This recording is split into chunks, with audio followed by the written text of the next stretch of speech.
Tony dan la bienvenida a nuestra invitada de la mañana. Hoy nos acompaña.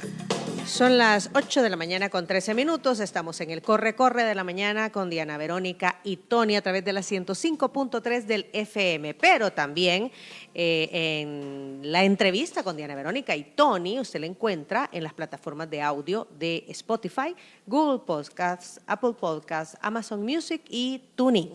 Esto pues a través de 360podcast.sb, Diana Verónica y Tony la entrevista.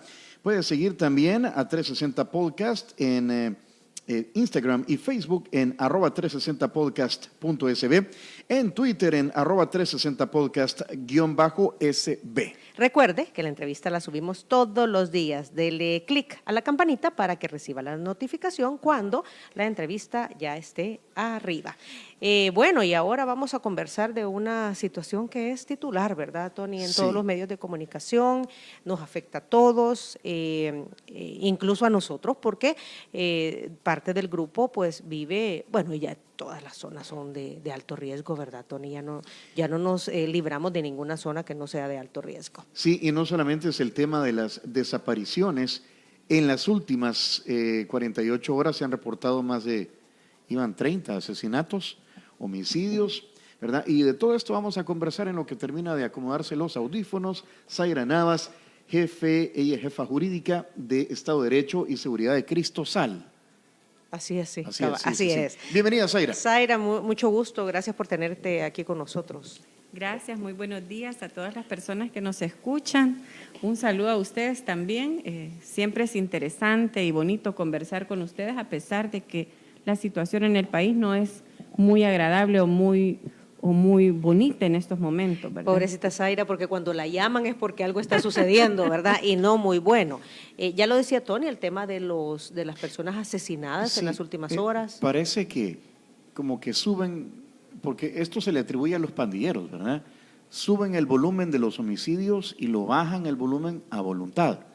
Y es ahí cuando queda develado que el plan control territorial, si bien es cierto, es uno de los es una de las fortalezas que promociona este gobierno, pues los pandilleros suben y bajan el volumen cuando quieren. Aparentemente, ¿verdad? Porque también hay grupos irregulares que se aprovechan de la situación, ¿verdad? Y al final el malo de la película son los grupos irregulares, ¿verdad? Pandillas. Bueno, precisamente, y Tony lo ha dicho muy claro, si vemos en las estadísticas desde 2019 hasta este momento, porque ya hemos hablado reiteradas veces sobre qué es lo que ocurría en los años previos, elevados índices de homicidio. Este gobierno recibió con 10 puntos y tanto de homicidios diarios.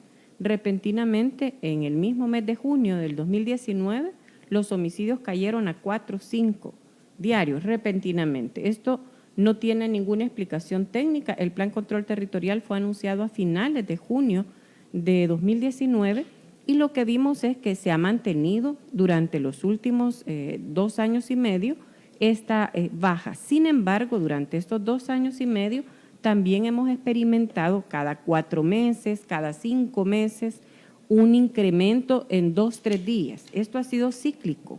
No tengo en este momento los datos, pero las personas que le dan seguimiento a esto lo pueden corroborar. Ha sido cíclico, cada ciertos meses hay 2-3 días de un alza impresionante y pareciera que son mensajes que están mandando los grupos de crimen organizado. Hay que recordar que las pandillas forman parte del crimen organizado, que hay, las investigaciones periodísticas nos dicen que hay una negociación del gobierno con las maras y pandillas, que el plan control territorial no está surtiendo efectos porque no hemos visto disminución en otro tipo de delitos graves como las extorsiones, como los feminicidios y la situación de las personas desaparecidas. Y lo de a diario, Zaira, el cobro del peaje. La renta, que mal llamada renta, la extorsión que hacen las pandillas en determinados territorios, ese control que ellos siguen teniendo en territorio. Yo le pregunto siempre a la población, si usted tiene la percepción de seguridad, porque lo que se nos vende o se nos dice es que el plan control territorial tiene todo controlado y que todo funciona, pero no es cierto. Los repartidores de comida no pueden entrar a determinados lugares, son de las personas que más desaparecen. las personas no pueden o no podemos caminar y circular libremente en las noches, no podemos ingresar a determinados lugares y quienes viven en lugares de alta incidencia delincuencial, mucho menos. El día de ayer experimentamos un alza muy extraña y por eso es que llama la atención y por eso lo comentamos, pero además muy grave, de una cantidad de más de 20 personas asesinadas durante el día de ayer y el día anterior también tuvimos un alza de 15 personas de homicidios cuando regularmente este país estaba a 3, 4 homicidios al día. Entonces, esto que es cíclico, lo único que nos hace pensar es que se trata de una presión, de otra extorsión que hacen estos grupos hacia el gobierno cuando están negociando algo. Zaira, tú ves el tema de Estado de Derecho y seguridad desde una organización no gubernamental y obviamente siendo responsables, ¿verdad? La información que ustedes dan es en base a la información oficial que dan las instituciones que tienen que ver con este tema, llámese Fiscalía General de la República, Ministerio de Justicia y Seguridad Pública. ¿Qué dicen esos datos? Así es. Nosotros partimos de la información oficial, pero también hay que recordar que hay subregistros y estos subregistros se pueden corroborar en los casos que nos llegan a las organizaciones de la sociedad civil y que no necesariamente han sido reportados a las autoridades. Ahí vamos a hablar de otro tipo de casos, pero no del tema de homicidios. Sí me parece que en el tema de homicidios hubo esfuerzos desde hace bastante tiempo. La mesa interinstitucional de homologación la famosa de cifras, mesa. sí. Bueno, esa mesa está todavía al menos reportando los datos. Tiene meses de atraso, pero ciertamente hace el análisis de los casos. Una situación preocupante es que desde hace un corto tiempo esta mesa determinó, me imagino que no es decisión de los técnicos, ¿verdad? Esta mesa determinó que las personas encontradas en fosa ya no iban a ser contabilizadas para el día que fueron encontradas. Históricamente, si se encuentra un cuerpo de una persona o hay una fosa y se exhuman los cuerpos, ese dato de homicidio se suma al día que son encontrados. Claro. Así había sido. Pero ahora han determinado que no se va a sumar al día, sino que se va a ir al tiempo en que fue ejecutada la persona. Pero ¿y cómo se va a saber eso? Esto es maquillaje de datos. Es maquillaje sí, porque entonces no son cifras de este momento, sino que eso pasó en el 2015. Exacto. No, entonces es maquillaje de datos. Sin embargo, los datos que nosotros, de los cuales partimos, son analizar los datos oficiales, hacemos un monitoreo de la información de las instituciones, cosa que ahora es bastante difícil, hay que decirlo. Antes teníamos publicaciones periódicas de las instituciones y este gobierno ha tratado de decir que lo que queremos es escuchar el muertómetro. No, señores, se trata de que la población conozca la situación real del país, que no nos confiemos, que estemos también alertas y que hagamos contribuyamos a la labor de prevención y colaboración con las autoridades, pero ocultar la información no es sano, no es transparente. En materia de homicidios, decía, la mesa sigue trabajando, pero en temas de desaparecidos, pues ahí hay mucho que decir. O sea, los gobiernos, no solo sino que los gobiernos anteriores, para ningún gobierno ha sido, fácil o han querido siempre ocultar estos datos, vaya, que se sepa lo menos posible. No es popular, no genera votos. Es que no es popular por un lado, Tony, pero por el otro nos pone en el ojo a nivel mundial. El número de cifras de homicidios también te establece categorías como país. Pero entonces de repente la presión de la olla, porque aparecen fosas comunes, porque en Twitter estamos viendo gente desaparecida por estos incrementos de asesinatos que ya dijo usted que son cíclicos, pues son cosas que ya no se pueden esconder. Por supuesto. Yo sí quiero decir que para ningún gobierno, como nos decía Diana, para ningún gobierno es agradable tener altos índices de homicidio y mucho menos siempre el problema había sido recurrente en la percepción ciudadana que la inseguridad era el problema de mayor preocupación para la población y con eso se han ganado y perdido elecciones. Pero no habíamos tenido un gobierno que ocultara los datos. Hay que reconocer que los gobiernos anteriores al menos publicaban periódicamente las cifras de homicidio y por eso es que llegamos a tener niveles gravísimos, catalogados como pandemia. Días en el 2014, incluso previo a la negociación o a la tregua del 2012, tuvimos un incremento impresionante, precisamente en los primeros meses, a finales del 2011 y primeros meses del 2012, antes de la tregua, tuvimos un alza impresionante, llegábamos a 20, 25 homicidios Creo diarios. que ese año se cerró como con 6.000 homicidios. Fue muy alto, muy alto. Pero después lo que ocurre es que el 2012 se da esta tregua que fue pública, además, y que fue promovida por el gobierno del presidente Mauricio Funes, ¿verdad? Bueno, la habían hecho en secreto, pero el periódico digital El Faro lo develó y así se y después conoció. tuvieron que aceptar. Ajá, y es hubo correcto. ahí una serie de que vaivenes. Sí, o sea, no hay nada oficial, vaya, que diga hubo una tregua, pero es un secreto a voces. Bueno, es que vino el secretario general de la OEA Ajá. a hacer un proceso supuestamente de pacificación y el gobierno promovió que los medios de comunicación entraran a las cárceles, les dio visibilidad a los líderes o jefes de las pandillas, no hay que decirles líderes porque el liderazgo es positivo, es otra cosa. es otra cosa, y eso fue apología del delito, no podemos negarlo, eso ocurrió. Lo que está ocurriendo ahora es un fenómeno bastante similar con características distintas. Ahora es más vedado, pero lo que las pandillas solicitaron a este gobierno en la fase de la campaña electoral fue precisamente algunas cosas que han sido públicas y que no tendría por qué negociarse si son derechos de las personas privadas de libertad. Son derechos humanos de las personas privadas de libertad. No tendría por qué negociarse. Por ejemplo, el régimen establecido en las medidas extraordinarias que ahora están dentro de la ley penitenciaria es un régimen asfixiante que se convierte en tortura. Las personas no tienen ni siquiera derecho al sol, tienen regulado el periodo para salir al sol, no tienen visita familiar, no tienen contacto. Este gobierno además utilizó la pandemia para negar el contacto de las personas privadas de libertad con sus familias.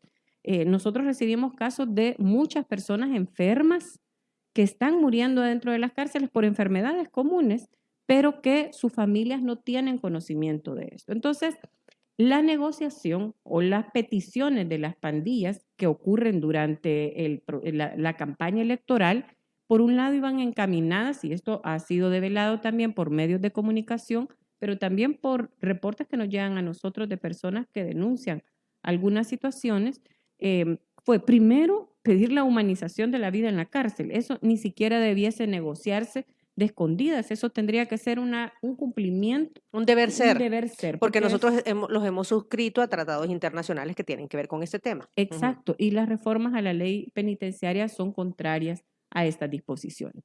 Pero esa fue la primera negociación y hemos visto que ha habido traslados de personas que están privadas de libertad en centros de máxima seguridad o centros de seguridad a centros de menor seguridad. Es decir, hay elementos para decir que es cierto esta investigación que se ha realizado por los medios de comunicación. Y por otra parte, también las pandillas pidieron otro tipo de situaciones. Por ejemplo, cobrarse contra los funcionarios que antes ejercieron labores de seguridad y que implementaron las medidas extraordinarias. Y otro tipo de negociaciones. Creemos, o yo particularmente en este análisis, creo que es una línea muy delgada, muy grave y muy preocupante negociar con grupos irregulares cuando el Estado tiene el deber de prevenir, de investigar y sancionar los hechos delictivos. Y las pandillas, cada vez que hacen este tipo, las pandillas y otras estructuras de crimen organizado, cada vez que hacen este tipo de acciones, de incrementar los homicidios, de dar muestras de poderío, lo que están evidenciando es que el gobierno no tiene el control territorial, lo siguen teniendo las pandillas y que este plan es más un plan mediático que no ha ocupado estrategias distintas. Y aquí podemos analizar los diferentes componentes que tiene este plan. Pero vaya, el presidente Nayib Bukele dice, no, o sea, ¿cómo es posible que digan que tenemos un acuerdo con las pandillas cuando yo lo que estoy haciendo es endurecer las medidas en los centros penitenciarios? Él no lo hizo, eso ya estaba. Eso ya estaba. Recordemos que el gobierno anterior creó las medidas extraordinarias y fue la asamblea anterior la que hizo esa reforma a la ley penitenciaria y este gobierno lo está implementando. Yo no he visto una sola reforma. Por el contrario, lo que hemos visto es que se está negando la extradición de miembros de pandillas que son requeridos por otros países y de personas que han cometido crímenes en otros países. Yo creo que esas fueron las medidas que se tomaron cuando el presidente Sánchez Serén se reunió con la presidenta de la Asamblea, que era Lorena Peña, el presidente de la Corte Suprema de Justicia, fiscal general de la República, y acordaron establecer estas medidas extraordinarias. De ahí viene, ¿verdad, Zaira? Recordemos que, sí, y recordemos que durante el periodo del presidente Sánchez Serén hubo un consejo de seguridad donde estaban participando empresa privada y varias organizaciones de sociedad civil, iglesias incluso. De los temas que se debatían ahí era la oposición de las organizaciones de sociedad civil y de iglesias con respecto a las medidas extraordinarias. Y se debatía bastante ampliamente. Porque reñía con las leyes. Porque riñe con las leyes. Entonces, el presidente actual no puede decir que antes no se criticó esto, que antes se estuvo de acuerdo. No, lo que pasa es que habían espacios de diálogo donde se podía hablar, se podía discutir y debatir. ¿Y ahora? Ahora no hay espacios, no hay reuniones con sociedad civil, no hay posibilidad de presentarle los casos. Cuando se dio la situación de ejecuciones extralegales por parte de agentes o miembros de la Policía Nacional Civil, que la Procuraduría de Derechos Humanos denunció, hizo un informe, 2 informes sobre ejecuciones extrajudiciales y cometidas por miembros de la policía y otras personas, hubo una mesa creada por el anterior ministro Ramírez Landaverde con las organizaciones de la sociedad civil y a partir de ahí se estableció esta mesa de actuaciones policiales. Esos espacios se hubiesen llamado de manera distinta, con modalidades distintas, esos espacios los ha cerrado este gobierno. No hay mecanismos de coordinación y comunicación. Recientemente la Comisión Interamericana le ha dicho a las autoridades de justicia y seguridad y al gobierno que tiene que abrir espacios de comunicación y dar información más allá, y esto lo digo yo, más allá de la propaganda que recibimos todos los días. O sea, Zaira, lo que tú dices es que hay que retomar esos espacios de apoyo entre las instituciones del gobierno y organizaciones de la sociedad civil para encontrar respuestas, acciones a este problema de los grupos irregulares. Y a mí me gusta decir grupos irregulares porque ahí va grupos llamados maras, pero también esto es viejo, el sicariato, el tráfico de personas, tráfico de drogas, ya eso lo han dicho las autoridades, está íntimamente relacionado. ¿Por qué no se deja ayudar el gobierno?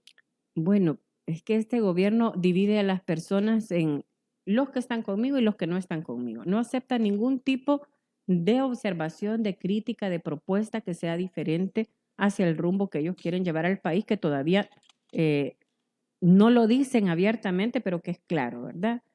Mantener el poder durante varios años. Sin embargo, cuando nosotros planteamos que las soluciones a los problemas de la inseguridad del país está vinculado a soluciones que se pueden dar desde las comunidades, es decir, desde la organización comunitaria, no solo me estoy refiriendo a las ONG, y esto lo digo anticipándome a las respuestas que el presidente suele dar, y es que quieren seguir viviendo de eso, quieren seguir influyendo o incidiendo en las políticas, quieren que se haga lo que ellos dicen y nosotros ganamos y nosotros tenemos la mayoría de votos. Bueno, el tema es que solo desde las mismas comunidades, desde las ADESCO, desde las organizaciones. Pero ¿y esto no lo contempla ya el Plan Control Territorial? No, pues? no tiene, es que el Plan Control Territorial no tiene desarrollo. El Plan Control Territorial son varias líneas que ellos presentaron y que muy brevemente en presentaciones de PowerPoint, yo he hecho rastreo y he tratado de buscar cuáles son los elementos esenciales del Plan Control Territorial. Tiene un primer componente que es el control de los territorios. Un segundo componente que está vinculado, y ese control de los territorios, ¿qué es? ¿Cómo se hace? Hay No muchas mayor- cosas que están en la, porque Sí. vaya, se me vienen a la cabeza ahorita que tú dices el tema de las soluciones vienen desde las comunidades, tienen que venir desde las comunidades para en realidad hacerle frente a estos grupos irregulares. Cuando hablamos de prevención. Exacto, y entonces se me viene a la cabeza los cubos. Lo que Ya. pasa es que los cubos es una estrategia muy limitada que abarca muy poca población y que además, Los cubos dicen que son los cubos son la casa comunal 2.0. exacto, son la casa comunal moderna, pero ahí hay mucha tela que cortar. Por ejemplo, quién las administra, cómo se administran y cuánta población puede proveerse de los servicios que presentan los cubos. Y aquí Es un me proyecto refiero- a largo plazo, ¿verdad? También, o sea, sí, no es pero algo en que una pueda... comunidad con 30,000 habitantes, un edificio que tiene capacidad para 100 no nos resuelve el problema de prevención. Eso es matemático. La prevención pasa por programas sociales, por acercar los servicios a las comunidades, por generar espacios de convivencia ciudadana, por establecer reglas, porque las comunidades puedan, la seguridad está muy vinculada a las condiciones socioeconómicas de la población. Eso garantiza, por ejemplo, que los jóvenes tengan una alternativa para proveerse y para tener recursos para subsistir, porque hay muchas familias, en el caso de los miembros de maras y pandillas y del narcomenudeo, muchas familias viven y subsisten de este tipo de ingresos. Entonces, mientras no se resuelvan los problemas socioeconómicos de la población, difícilmente con edificios lujosos, eso no son soluciones Zaira, reales. quisiera, y para ir avanzando, hay otro tema que tiene tensa, bueno, hay muchos elementos que tienen tensa las relaciones entre Estados Unidos y El Salvador. Del que menos se habla y que tiene que ver con temas relativos a seguridad es la extradición de este señor Armando Eliú Melgar Díaz, conocido como el Blue, y creo que hay 2 o 3 más pandilleros. Y esto lo detuvo, esta extradición, la Corte Suprema de Justicia. No ha dado el aval, exacto. Y Estados Unidos quiere llevarse a estos pandilleros, porque para Estados Unidos son terroristas. Es más, la encargada de negocios ha estado, Sí. en alocuciones, ha estado diciendo, necesitamos que den el aval. O sea, en resumen, ¿qué está pasando ahí y por qué El Salvador, vía Corte Suprema de Justicia, Corte Plena, se niega a extraditar a estos pandilleros? Bueno, hay que decir dos cosas. En primer lugar, este gobierno le dio un golpe de Estado a la democracia cuando el 1 de mayo se toma la Corte Suprema de Justicia, destituye a la Sala de lo Constitucional, destituye al fiscal y nombra a personas que no pasaron el debido proceso, que no se sometieron a las reglas que la Constitución establece y que venían de casa presidencial. Uno de ellos, una persona que había estado en la fiscalía y que estaba siendo investigado también. Y el otro que lo conocimos abiertamente como un asesor de casa presidencial, que es José Pérez, y el otro es Nahum. ¿Qué es lo que hizo el gobierno al alinear la Corte Suprema de Justicia, nombrar un presidente afín al gobierno? Es tomarse la Corte Suprema de Justicia. Y esto va en camino a esa negociación que se tiene elementos para presumir que existe entre el gobierno y las pandillas. Negarse a cumplir tratados internacionales de extradición sin una justificación jurídica no es coherente con el discurso de que estamos persiguiendo a las pandillas y estamos teniendo control territorial. Y me refiero a ese discurso hacia las pandillas porque, como Diana bien decía hace un momento, se le atribuye todo a las pandillas, pero no es cierto. Aquí el crimen se comete por el narcotráfico, el crimen organizado, que está vinculado a trata de personas y otro tipo de delito. Pero las pandillas también juegan un rol determinante. Y las pandillas han jugado roles determinantes en las elecciones para permitir el ingreso de partidos políticos, para ayudar o decantarse hacia el gane de un determinado partido político. Entonces tenemos una sala de lo constitucional y una corte que tiene mayoría controlada por el Ejecutivo que se niega a cumplir los tratados de extradición. Y en este caso, ¿a quiénes está protegiendo el gobierno? Es que y esta corte, a pandilleros que han sido requeridos por otros países, pero que además ya tienen condenas en El Salvador. Entonces la pregunta es, ¿por qué lo hace? Como me lo decía Tony. Bueno, porque hay algo más detrás en no querer cumplir con tratados de extradición. Al no querer cumplir, se deja en evidencia que este país no es lo que está ejerciendo, no es soberanía. Aquí no nos confundamos, no es soberanía, porque cuando una persona comete delitos en otro país, debe ser juzgado en otro país por los delitos que cometió allá, además de ser juzgado en el país de origen cuando cometió delitos También. en el país de origen también. Entonces, O sea que es en caso incomprensible. de existir este pacto con las pandillas, el gobierno no quiere extraditar a este pandillero porque este pandillero llegaría a Estados Unidos a decir todo lo que sucede en caso de existir un pacto con pandillas. Eso es lo que... Yo creo que no, que eso podría ocurrir, pero más allá obedece precisamente a esa negociación. No me extradite, que aquí estoy ejerciendo control, porque estos jefes de pandillas todavía tienen el control desde las cárceles, todavía ejercen ese control territorial que no tiene el gobierno, lo tienen estos jefes de pandillas. Y esa es una muestra, es de lo que da el gobierno en esta negociación, Ahora, no extraditar. resulta un poco contradictorio, Zaira, porque este gobierno, mejor dicho, los gobiernos en el tema de grupos irregulares siempre han manejado dentro de su discurso, Estados Unidos los ha declarado como terroristas, por ejemplo, y esto lo han hecho varios gobiernos, entonces ha sido como una justificación para tomar las acciones que se han tenido que tomar en torno a grupos irregulares. Entonces resulta contradictorio porque si extraditaran a estas personas que está requiriendo Estados Unidos por temas pandilleriles, y ellos los han catalogado de terrorismo, esto vendría a dar fuerza al gobierno de turno sobre las acciones que están tomando.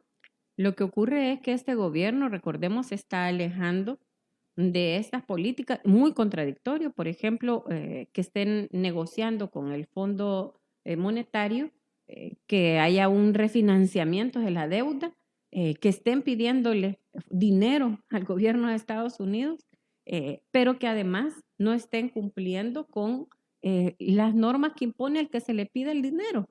Es decir, en este tipo de casos, como usted bien dice o como tú bien dices, no es coherente.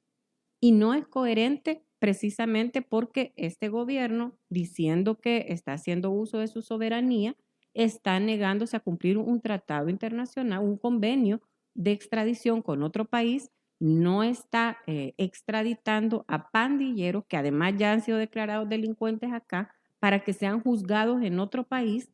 No está, estas personas por ahora, y yo debo lamentar que la Sala de lo Constitucional anterior, es decir, que terminó su periodo antes de los destituidos, donde estuvieron los famosos 4 magistrados, esa sala lamentablemente declaró grupos terroristas a todas las pandillas y las enumeró, y no lo digo porque justifique las acciones de las pandillas, es que esa declaratoria no es correcta, no es coherente con los derechos de las personas, y no me estoy contradiciendo en lo que estoy diciendo y me adelanto a lo que se suele decir, no es correcta porque los delitos se cometen por personas. No se puede de antemano decir que una organización o que determinada agrupamiento es terrorista. Por ejemplo, si la madre o los hijos de un pandillero,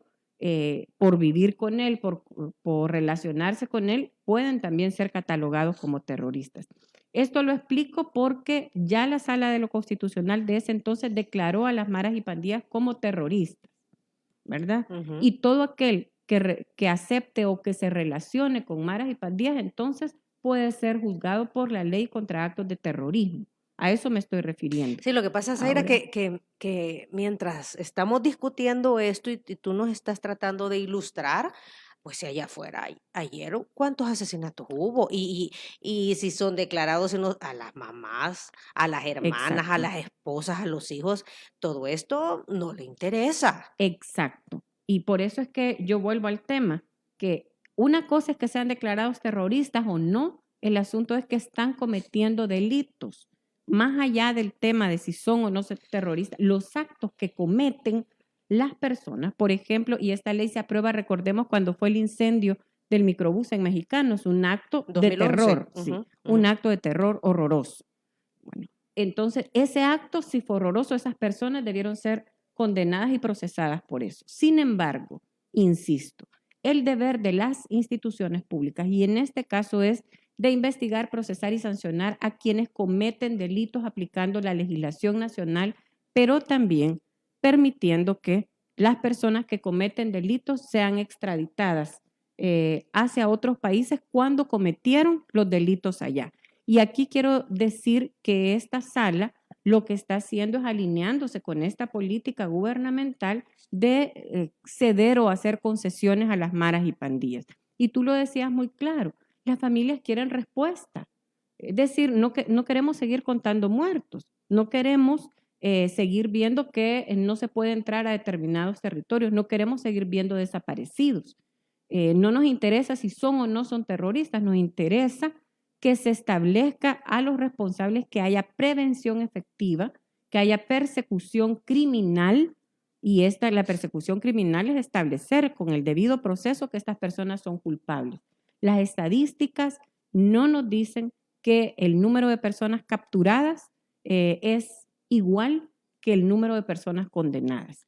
Y eso pasa por la efectividad de las instituciones. Zaira, dentro de la lógica de este pacto entre pandillas que ha sido, solo develado a través de informaciones periodísticas, el elemento de los desaparecidos, o sea, ¿cómo opera desde el punto de vista de los pandilleros? Porque vaya, si bien es cierto, habían disminuido los homicidios, de repente aumentan el volumen de manera cíclica, ha dicho usted, como lo que está ocurriendo ahorita, pero también se ven más casos de desaparecidos. ¿Qué es eso cómo juega dentro de toda esta lógica fea y perversa? Bueno, nuevamente hay que recordar de dónde viene este tema de las personas desaparecidas, ¿verdad? Hemos tenido diferentes momentos, recordemos las desapariciones forzadas durante la guerra, son forzadas porque las ejecutan agentes estatales. Después de la guerra empezamos a ver el fenómeno de las mutilaciones de personas allá por los años, a finales de los 90, principios de la década del 2000, personas mutiladas, Sí, cuerpos envueltos en aparecían los cuerpos sábanas, etc. Pero las pandillas y el crimen organizado modificaron esta forma de operar y empezaron a esconder los cuerpos. Y la forma de esconder los cuerpos es enterrarlos en fosas clandestinas. Y durante el periodo del 2002 hasta el 2016 se encontraron 283 fosas clandestinas. Estamos hablando de una cantidad impresionante que... ¿Entre cuándo dice? Entre el 2002 y el 2016. Y la cantidad fueron una cantidad importante, 283 fosas clandestinas que incluyó cientos o miles de personas que fueron reportadas originalmente como desaparecidas, pero que finalmente son personas que fueron ejecutadas. Esta modalidad que fue transformándose se incrementó tanto en la tregua del 2012-2013 como en este último periodo gubernamental. Hay que decir que la Asamblea Legislativa anterior aprobó el delito de desaparición de personas. Ese delito no existía antes. Entonces, los datos que tenemos de los años previos de personas desaparecidas no estaban calificados con el delito de desaparición, sino que se incorporaba ahí en la privación de libertad. Y eso puede generar confusión de datos. Por eso es que es necesario, y las organizaciones hemos estado exigiéndole al gobierno que cree un registro de personas desaparecidas, porque las desapariciones previas, como digo, fueron calificadas bajo el delito de privación de libertad. Y en la privación de libertad entra cualquier cosa. Un niño o una niña que es separado de su madre o su padre por uno de ellos, que se lo lleva del país, esa es privación de libertad. Es decir, no se puede incorporar ahí. De ahí que las cifras que la Fiscalía General de la República nos ha dado para 2019, uno se asusta y dice, no puede ser que hubo solo 29 desapariciones. Lo que ocurre es que por el delito de desaparición, que en ese año empezó a implementarse, la Fiscalía solo procesó esa cantidad de casos. Pero la PNC nos reporta más de 780 y tantas personas desaparecidas en 2019. Porque hubo denuncia Porque en la policía. hubo denuncia en la policía. Ujú. Pero no estaban todavía incorporadas en ese delito de desaparición. Por eso es que las cifras no pueden entenderse hacia la ligera. Ahora, tú al principio de esta entrevista también mencionabas que no todas las desapariciones son reportadas. Sí, y yo quiero concluir primero esta idea de los datos. En el 2020, a pesar de la pandemia, estuvimos encerrados casi 6 meses, a pesar de la pandemia hubo 680 personas desaparecidas. Estos son reportes de la Fiscalía, es decir, casos que ya fueron trasladados de la policía a la Fiscalía. Y en este año, hasta el 13 de octubre, según un informe, un reporte que dio el jefe de la unidad de personas desaparecidas de la Fiscalía a la Comisión Interamericana, había 1.192 personas desaparecidas. Es decir, Pero dijo el fiscal después que de esas 1.192, 500 habían al final aparecido vivas. bueno, lo que el fiscal, el jefe de la unidad reportó a la Comisión Interamericana es que entre el 51% de personas eran encontradas. No dio datos de cuántas eran encontrados vivos y cuántos eran encontrados muertos.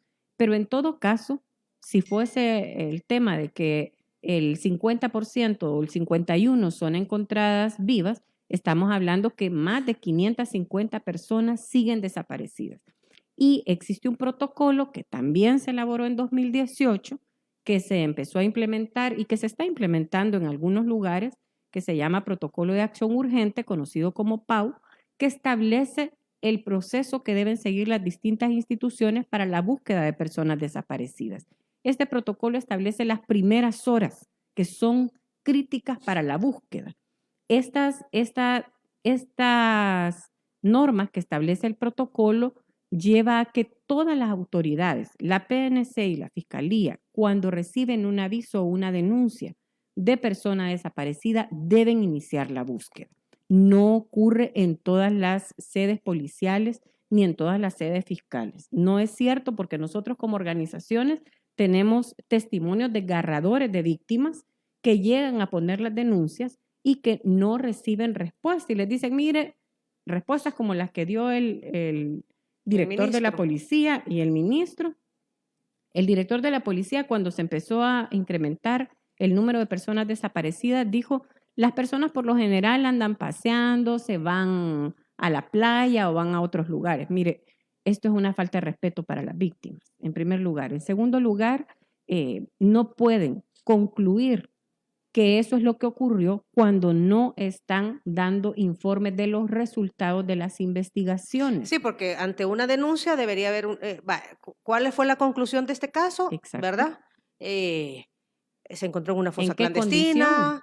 o fue asesinado, o se fue del país, o sea, que haya un hecho contundente. Haya prueba de cómo ¿Verdad? fue, De qué cuál es lo es que el pasó con esa resultado de la persona. investigación, y Ajá. eso no se da. Entonces, lo que hemos visto es una negación del fenómeno de la desaparición, un subregistro, y aquí es donde voy al tema que tú me preguntabas, y es que las familias, ante la negativa de la búsqueda o ante la negligencia, la connivencia de las autoridades, porque cuando no se investiga, no se busca y se culpabiliza a las víctimas, son las víctimas las que tienen que buscar. Y hemos visto el ejemplo en el caso Chalchuapa. ¿Qué es lo que pasó en el caso Chalchuapa? Una vez se descubre que hay fosas, muchas personas se acercaron al lugar donde se estaban haciendo las exhumaciones a decir, tengo un hijo desaparecido, una hija desaparecida, quiero saber si aquí está. Y eso lo que nos denota es falta de mecanismos eficaces para registrar a las personas desaparecidas y falta de mecanismos y falta de empatía, solidaridad con las víctimas. No puede ser que las víctimas anden en cada fosa, que es lo que ocurre, buscando a ver si ahí están sus hijos o sus hijas, sus hermanos, sus tíos, sus abuelos. Ahí vimos a varias familiares con la foto, ¿verdad? Exacto, De la exacto. persona que andaban buscando. Entonces, hay organizaciones que han creado páginas de búsqueda de personas. En lugar de cuestionar a estas organizaciones, las declaraciones desafortunadas del ministro de Justicia y Seguridad no solo denotan falta de solidaridad con las víctimas, sino un desprecio hacia el dolor que ha sido catalogado por distintos organismos, por la relatora de Naciones Unidas, como el dolor que viven las víctimas sobrevivientes como tortura, porque es estar sufriendo día a día una esperanza que no llega a concretarse y en la medida que pasan más días, la probabilidad de que las personas sean encontradas es mucho menor. De hecho, el protocolo de acción urgente establece un periodo de búsqueda inmediata en las próximas 72 horas. Después, para una semana y después de 2 semanas, el caso pasa a engrosar la lista de los desaparecidos.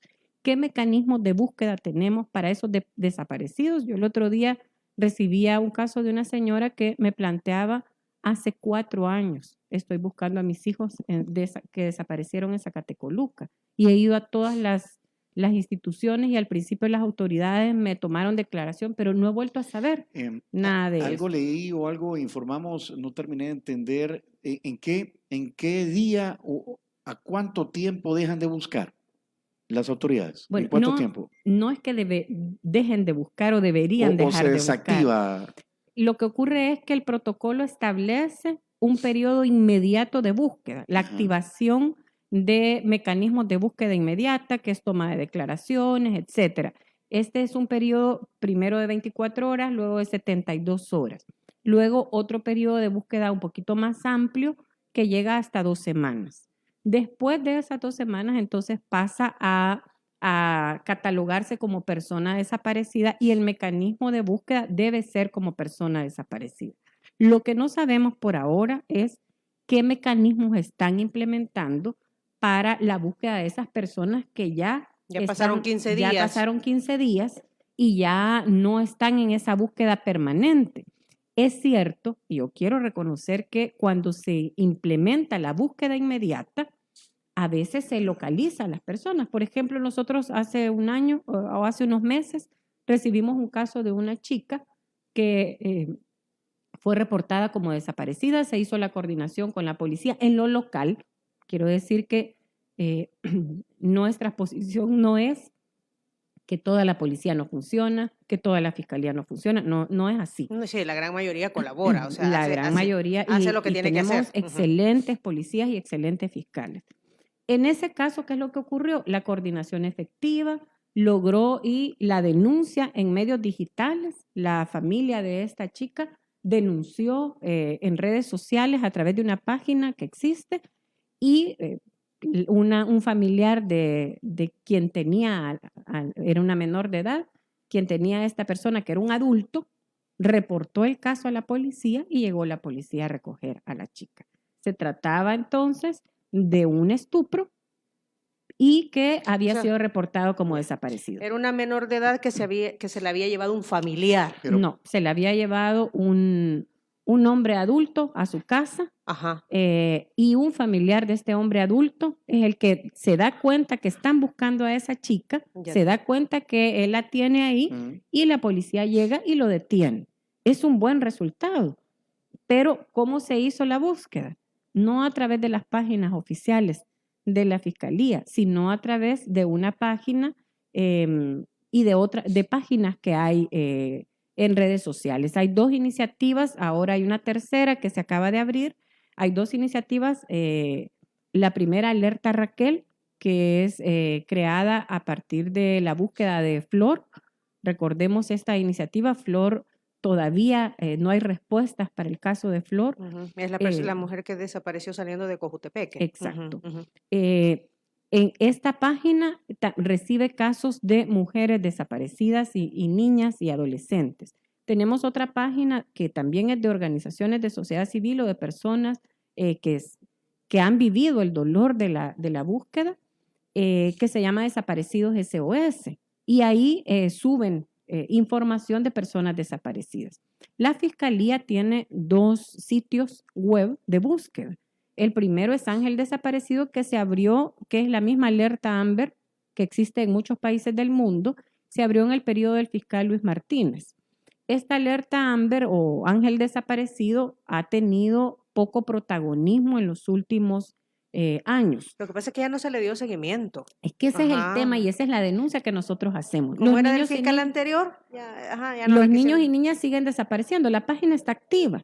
Vaya, pero entonces en este caso que tú has mencionado, Zaira, y que tuvo un final feliz, Sí. porque la niña fue encontrada, era una menor de edad, por eso digo Ujú. niña, y ahí no tenía nada que ver pandillas, ni No. grupos irregulares, no, nada que ver. Por eso es que es importante diferenciar las desapariciones y los contextos en los que ocurren.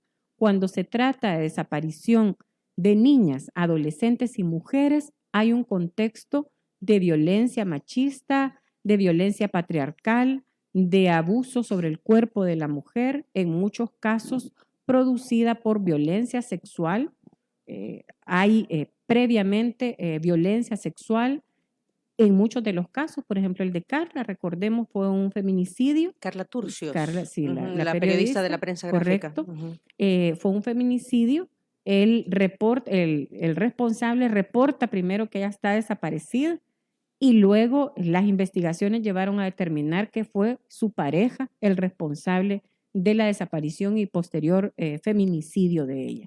En el caso de las mujeres y las adolescentes hay una violencia distinta y por eso es que la investigación también debe ser distinta y debe enfocarse a ese entorno de las violencias que sufren y sufrimos las mujeres en sociedades como la nuestra. Es decir, que la desaparición de personas no solo puede atribuirse a las maras y pandillas y al crimen No, y organizado. tú has puesto un caso bien claro. Ujú. Son las 9 de la mañana en punto, Zaira, y aquí haciendo un resumen de los comentarios, mucha gente, a ver, lo ve desde el tema político y dice, no, es ella es una activista del FMLN, el FMLN y Arena están juntos y lo que quieren es hacer quedar mal al... O sea, ese es el pensar de mucha gente, que este tema de las desapariciones y cuando organizaciones como Cristosal hacen señalamientos con el objetivo, es que yo creo que debemos de entender que el objetivo no es hacer quedar mal, el objetivo es ver cómo nos Pero unimos y tomamos decisiones el ministro buenas. Gustavo Villatoro dijo en la conferencia de prensa de esta semana que hay periodistas, políticos e instituciones que lo que quieren hacer es quedar mal al gobierno y diciendo que hay un incremento de las desapariciones. Palabras más, palabras menos, Ajá, pero lo que estamos leyendo coincide con ese discurso. Exacto, es como que la gente también, pues sí, se sube a eso, ¿verdad? O lo cree. Y no nos estamos aquí, que hay que dejar bien claro, Lo nosotros cierto no es que estamos hay a gente favor de muerta nadie. en fosas comunes. Pues. Es que ese es el punto, ¿verdad? Ese es el punto. Y es un tema que hasta que no te pasa a vos, no te vas a involucrar de la manera. Pero en esto debemos de estar involucrados todos, Bueno, como una manera preventiva. excelente, exacto. Yo quiero decirle a las personas que hacen estos comentarios que la vida no es blanco y negro, que aquí no hay, los que están con el gobierno son buenos y todos los demás que hemos realizado esta tarea durante muchos años y las organizaciones de la sociedad civil que han realizado esta tarea durante años. Yo fui funcionaria pública, es cierto, pero no olviden que fui funcionaria investigando a los policías y las policías que vulneraban derechos de la población salvadoreña. Fuiste inspectora general de la Policía Nacional Exacto. Civil. Uh-huh. Y luego fui directora del Consejo Nacional de la Niñez y la Adolescencia, que investiga casos de violencia contra niños y niñas. Ese ha sido mi rol dentro y quiero decir que en el último cargo fui por concurso público. No me estoy justificando, pero creo que ese discurso de los que están conmigo son los buenos y los otros son de Arena FMLN, ese discurso ya no vale. Han pasado más de 2 años y medio y este gobierno le debe respuestas a la población. Yo aquí he dado datos oficiales, no son datos inventados. Y Diana justo lo señalaba cuando empezamos a hablar de las cifras que son altamente preocupantes y graves. Cada familia que tiene a una persona desaparecida lo sufre como una tortura. Cada familia, ayer vimos una escena dantesca, dolorosísima, de una madre que lloraba por entrar a la escena del delito donde estaba el cuerpo de su hijo. Lo vimos en redes sociales. Por favor, eso no es invento, eso no es oposición, eso es una situación desgarradora. Y quien le esté queriendo poner una connotación política está negando el dolor de las víctimas. Y eso es algo que no nos debemos permitir. Nadie. Nosotros como ciudadanía debemos contribuir a la búsqueda de las personas desaparecidas. El llamado que nosotros siempre hacemos como organizaciones es: tenemos una persona desaparecida, hay que ir a la policía, hay que denunciar en la fiscalía. No estamos descalificando a las autoridades. Lo que estamos exigiendo de los titulares de las instituciones es que sean responsables, que no hagan lo que hicieron con la madre de los hermanos Guerrero, esta pobre mujer, y digo pobre que no es correcto el término, esta mujer que está sufriendo el dolor de la desaparición, está sufriendo también violencia estatal y ahora esta persecución estatal, porque está buscando y pidiendo respuestas. Miren, no comprender la situación dolorosa de una víctima de la desaparición es no comprender que las víctimas viven desesperanza, son exigentes, nos gritan, nos demandan acciones a todos, no solo al Estado, a quienes trabajamos en organizaciones de sociedad civil. Las víctimas nos dicen: ¿y entonces para qué están ustedes? ¿En qué me van a ayudar? ¿Qué van a hacer? ¿Y entonces de qué sirven? ¿De qué sirven? Y eso lo tenemos que comprender. Mire, la Fiscalía tiene herramientas importantes. Tiene un protocolo de primeros auxilios psicológicos para las víctimas. Y yo le pregunto al fiscal: ¿y por qué esta madre lo denunció? ¿Cuántas veces la Fiscalía se acercó a esta madre? No lo hizo. No le dieron atención psicosocial. Y lo que han hecho después es irle a pedir que deje de hacer denuncia pública. Zaira, se nos acaba el tiempo. Se está discutiendo a partir de esta semana en la Asamblea Legislativa la denominada Ley de Agentes Extranjeros para evitar injerencia. Dijo Juan Carlos Videgaín, ministro de Gobernación, que con esta ley se prohibiría la injerencia extranjera y se impide que fundaciones y ONGs de fachada disfracen de donación lo que claramente es una injerencia. Y el jefe de fracción de Nuevas Ideas, Cristian Guevara, dijo: se van a sorprender quiénes son esta gente que está enviando esta ayuda disfrazada a El Salvador para financiar marchas, violencia, actos de terrorismo.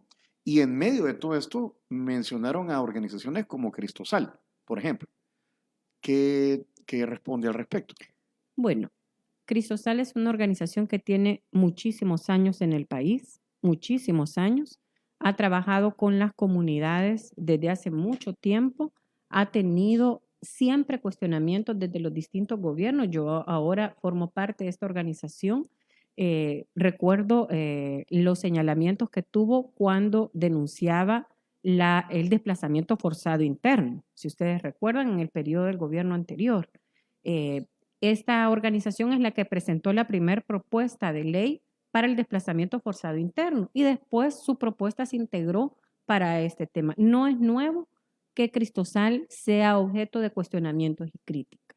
Sin embargo, los niveles de cuestionamiento y de persecución dirigidas por el gobierno llegan hasta expresiones del mismo presidente refiriéndose a algunos de nuestros colegas, a David Morales, al director de Cristosal también. Es decir, que lo que nosotros podemos ver son intolerancia por parte del gobierno ante cuestionamientos con respecto a su falta de actuación. En el caso del Mozote, el mismo presidente ha descalificado a los defensores históricos del caso del Mozote y lo que vemos es que hay un interés de persecución a las organizaciones que están realizando una labor de defensa de los derechos humanos. En un Estado democrático debe haber esa crítica, debe haber pesos y contrapesos y este país va en camino a que no existan esos pesos y contrapesos. Yo no he podido todavía hacer el análisis de la ley, no me podría pronunciar sobre sus componentes o no. Lo que sí puedo decir es que El Salvador necesita tener pesos y contrapesos. Las organizaciones de sociedad civil lo que hacemos es acompañar a las víctimas. Cristosal, por ejemplo, acabamos de ir a presentar denuncias y avisos por el hurto de identidad por el caso de Chivo Wallet. Nosotros nos quedamos con Diana Verónica y cómo hacíamos para ver si metíamos o sea, los nombres nuestros ahí. Es decir, yo no sé si va a haber una segunda temporada, tanda o lo que vamos a- Ahora hay, Ah. hay. O sea, ustedes pueden entrar a nuestra aplicación o poner en la denuncia de alerta su caso. Si la persona, si trata de registrarse la persona en el archivo, en la aplicación de Chivo Wallet, ahí les aparece que ya está siendo utilizada esa cuenta. Toman captura de pantalla y registran su caso en nuestra página web o en la aplicación que nosotros tenemos. Hasta este momento hemos recibido 238 nuevos casos. En la primera tanda, como decía Tony, en la primera tanda recibimos 755 casos. De aquí a quienes ya les Emerson usaron, creo que fue uno, ya ¿verdad? te usaron el DUI. Sí, Sí, ya. ¿eh? No he podido recuperarlo, ya llevo más de un ¿Tú, mes. Eduardo, ¿Quién no? era la otra persona? Solo Jimmy. Jimmy, Jimmy es el otro. y Son los Emerson. únicos dos. Y yo no he Vaya. revisado en estos días, no he revisado. A mí me lo revisó, pero ya hace unos días, Eduardo Denis, y no habían ocupado mi Y número de cabe DUI. recalcar que llevo varias llamadas al 192 y después de decirles, mire, ¿cuánto tiempo más tengo que esperar? Cuelgan. Sí, es que el 192 es el teléfono que habilitó, ¿verdad? Para La empresa. asesoría de call center Para- del ajá, archivo. del archivo Wallet. Entonces- Entre ellas poner la denuncia. Sí, Ujú. Híjole, Ok. bueno, que nos vayamos, que nuestra coordinadora ya veo que nos hinchació, que se nos acabó el tiempo. Bueno, pongan sus denuncias porque si no van a usar sus datos para cualquier transacción irregular y después podemos ser procesados por transacciones irregulares. Así que hay que denunciar estos hechos. O sea, la denuncia continúa a través de la aplicación de Cristosal. Muy Zaira, bien. muchas gracias. El tiempo pues nos queda corto. Gracias a la gente que nos está escuchando o nos ha escuchado a través de 360podcast.sb. Diana Verónica y Tony, la entrevista. Bueno, también a través de las redes sociales, 360podcast.sb en Instagram y Facebook, y en Twitter, 360podcast-sb. Spotify, Google Podcast, Apple Podcast, Amazon Music y TuneIn son las plataformas donde pueden escuchar estas entrevistas. Muchas gracias. Y gracias, Zaira. Para usted tenemos algunos obsequios por habernos visitado esta mañana. Así es, nuestros patrocinadores, Aviva Café. Zaira dijo, por favor, quiero café bueno y fuerte. Y así se lo hemos dado, ¿verdad? El café de Aviva Esto Café, que es el café perfecto conmigo. que es el café que has estado degustando. Aquí tenemos esta presentación especial que es muy bonita, digamos, para viajar, para llevarse a alguien de regalo, porque va en un saco de nequén, una cucharita medidora también hecha con lo que queda de los arbolitos del café cuando son podados. También tenemos aquí, bueno, Aviva Café lo encuentran en las redes sociales como Aviva Café SB. También otro producto nacional, Robertoni. El sabor de Robertoni es el sabor de la comida hecha en casa, Tony. El olor de la comida no miente, por eso sabemos que cuando algo huele bien, huele a Robertoni. Robertoni, consomés, pastas y chaumín, ahora con nuevos empaques. Y aquí estamos entregándote, Zaira, entonces, Robertoni. Aquí viene pasta para lasaña, para espagueti, coditos y también el consomé de pollo para que puedas preparar en casa los platillos que tú decidas, que dejas volar la imaginación. Y lo que ve Muchas allá gracias. es el desayuno de San Martín, que ya vino. Por razones pandémicas lo estamos dando para que se lo lleven, nos lo compartimos aquí. Así que hay que decir que este sábado hay un evento muy especial de San Martín. El encendido oficial del árbol de Navidad más grande de El Salvador en la Plaza Salvador del Mundo será un evento sin invitados. Ojo con esto, sin invitados de manera presencial, pero sí virtual. A partir de las 7 de la noche en sus plataformas digitales, San Martín va a transmitir la inauguración del árbol de Navidad. Y hablando de seguridad, Tony, Línea Rosa nos trajo nuestros alimentos. Pero también la puede transportar a usted, porque son mujeres las que conducen y es un transporte solo para mujeres, ¿verdad? Así se sienten mucho más seguras. O necesidades de mujeres. Sí, llámenles al 2207-2132 o al 6200-4491. Pausa.